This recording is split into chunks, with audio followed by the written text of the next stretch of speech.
జగన్ ఒక పని చేస్తా, ఈ 3.5 లక్షలకి ఎకరాకి ఇచ్చుకుంటూ వాళ్ళకు 100 గజాల జాగిస్తాము. జాగిచ్చుకుంటూ ఆ జాగని అది డెవలప్ అవుతుంది కదా, అయినప్పుడు ఫ్రీ ప్లాట్ కింద ఇస్తాం కదా మనము, దాన్ని అమ్ముకునే ఒక రైట్స్ కూడా క్యాబినెట్లో పాస్ చేసి ఇస్తాను. ఆయన పాస్ చేసిండు, ఆయన అట్లా చేసేసిండు. ఇక అదొకటి. ఐఐటీలో ఎన్ని ఉద్యోగాలు వస్తాయో అని నేను రాసి అక్కడనే ఇదంతా ఛాంబర్లు ఇంకా రాలే. అయితే అప్పటికే రాజశేఖర రెడ్డి గారు ఇది ఐఐటీ ఏటో పోతున్నదని తెలియగానే బయట ఎవరు సవితా ఇంద్రారెడ్డి, దానం నాగేందర్, మహేష్, మన ఎవరు ముఖేష్ అన్న, ఇంకా హైదరాబాద్ చాలామంది లీడర్స్ ఉంటారు కదా, వీళ్ళందరూ అక్కడ ఛాంబర్ అవతల ఎట్లైనా మహేశ్వరం తీసుకోవాలని వాళ్ళు ట్రై చేస్తున్నారు, అటేటో తీసుకోవాలని వాళ్ళు ట్రై చేస్తున్నారు. లోపల నేనున్నా, రాజశేఖర రెడ్డి సాబ్ ఉన్నాము, ఇది అంతా నడుస్తున్నది. ఇవన్నీ చేస్తున్నాము. ఇవన్నీ చేస్తూ లాస్ట్కి ఏమన్నాడంటే మరి అని కలెక్టర్ లైన్లో తీసుకున్నాము. అప్పుడు కలెక్టర్ డైరెక్టర్ లైన్లో తీసుకొని మాట్లాడుతున్నాం. అంత ఆడనే ఒక అరగంటలో అంత టక్ అయిపోయింది. ఎందుకో ఆయనకు బుద్ధి పుట్టింది. మళ్ళా జగన్ ఒక పని చేస్తామా ఏదన్నా అన్న మరి నువ్వు భూమి కొనుక్కుంటావా అని అడిగి, నేను కొంటావా,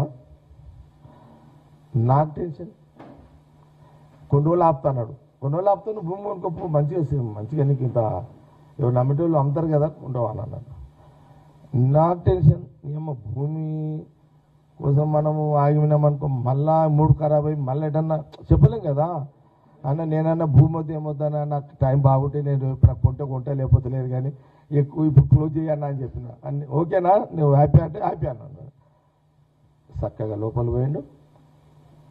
కంది, సంగారెడ్డి, ఐఐటి, ఇంకా హైదరాబాద్ లేదు అప్పుడు. ఇంకా సంగారెడ్డి కందిలో సంగారెడ్డిలో ఐఐటి అని ఫలానా కంది గ్రామ పంచాయతీలో 500 నుంచి 600 ఎకరాలు అక్కడ ఐఐటి అక్కడ సంగారెడ్డికి ఇస్తుందని చెప్పి రాజశేఖర రెడ్డి గారు డిక్లేర్ చేశారు.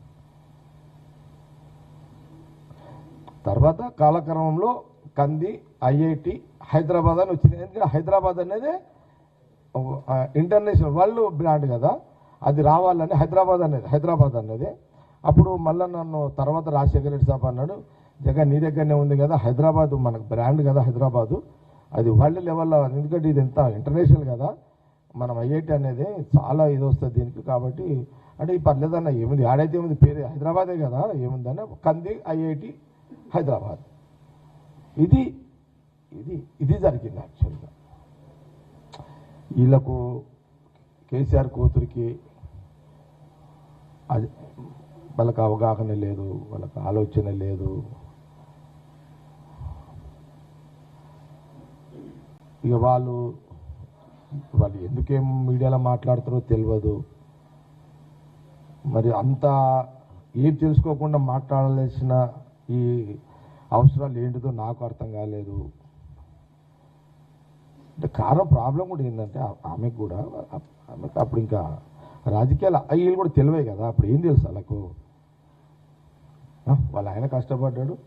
ఆయన ఇప్పుడు కేసీఆర్ గారు కాంగ్రెస్లో ప్రయాణం చేసిండు, ఇది నిజము. కాంగ్రెస్లో కేసీఆర్ గారు యూత్ కాంగ్రెస్ నాయకుడు ఇక్కడ ఉండే అంచెలంచెలంచెలో రాజకీయ పరిణామాల కారణాలు ఆయన అప్పుడు ఎన్టీ రామారావు గారు టీడీపీ రావడం, అక్కడ ఆయన పోయిండు, కాంగ్రెస్లో నుంచి టీడీపీలో పోయిండు. తర్వాత చంద్రబాబు నాయుడు గారి నాయకత్వంలో మినిస్టర్గా పనిచేసిండు. సరే కొన్ని రాజకీయ కారణం వల్ల టీఆర్ఎస్ పార్టీ పెట్టుకోండు. అల్టిమేట్ ఇవన్నీ ఈ సముద్రంలో నుంచి పోయిన ఉపనదులే ఇవన్నీ. ఏది కాంగ్రెస్ సముద్రంలో నుంచి పోయిన ఉపనదులే ఇవన్నీ. కాంగ్రెస్ చాలా సందర్భాలు చేసిన కాంగ్రెస్ పార్టీ అనేది ఒక సముద్రము. ఇందులో నుంచే నదులుగా కొన్ని కాలువలు అయిపోతాయి అన్నమాట. కాలువలు పోయి నదులు అయిపోతాయి. కాలువలు పోయి సముద్రంలో వచ్చే కొన్ని బిందువు నీళ్లు అట్లా పారుకుంటూ కాలువలు పోయి నదులు అయిపోయినాయి అవి. అందులో ఒక చంద్రబాబు నాయుడు గారు, ఆయన ఇక్కడ మినిస్టరు, కాంగ్రెస్ గవర్నమెంట్లో మినిస్టరు, రాజశేఖర రెడ్డి సాబ్ గారు ఇద్దరు కలిసి పనిచేశారు కాంగ్రెస్లో. ఈయన ఇట్లనే కాంగ్రెస్లో ఉన్నాడు, చంద్రబాబు నాయుడు గారు ఇంకో పార్టీ పెట్టుకుంటూ, కేసీఆర్ గారు అటు పోయిండు. ఇట్లా కాలక్రమంలో అన్నీ అట్లా కొంత విధి నిర్ణయము కాలక్రమంలో ఇవన్నీ జరుగుతుంటాయి. అది తప్పు, ఇది కరెక్ట్, ఇది రాంగ్ అని కాదు. అల్టిమేట్ సముద్రం లాంటి కాంగ్రెస్ పార్టీ నుంచి పోయిన వాళ్ళే కాలువలు పోయి నదులైనాయి, నదులు పోయి రాజకీయాలు అట్లా నడుస్తుంది. కాబట్టి అందుకే ఇది ఒక 6 నెలలు చెప్పాలని ఇంత నిజం 6 నెలలు.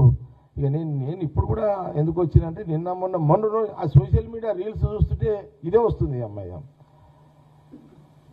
మళ్ళీ ఈ బుకింగ్ చేసుకుంటారా మన రీల్స్ అది ఏం చేస్తున్నారో మనకు తెలియదు, కానీ అవి పదే వస్తున్నాయి. ఎందుకు? ఇప్పుడు జిల్లాలో ఎవరు, అది అందరు జిగమెరిగిన సత్యం, రాజకీయంగా ఎప్పుడు జగ్గారెడ్డి హరీష్ రావుకు వారు నడుస్తున్నది. ఎప్పుడు ఇది కాంగ్రెస్, అది బీఆర్ఎస్. మేమిద్దరం నాయకులం కాబట్టి వారు ఉంటుంది.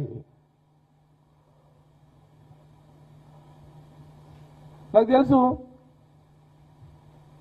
నేను మొన్న 2017లో రాహుల్ గాంధీ గారు సభ పెట్టినప్పుడు హరీష్ రావుని పిలిచి కేసీఆర్ తిట్టిండట.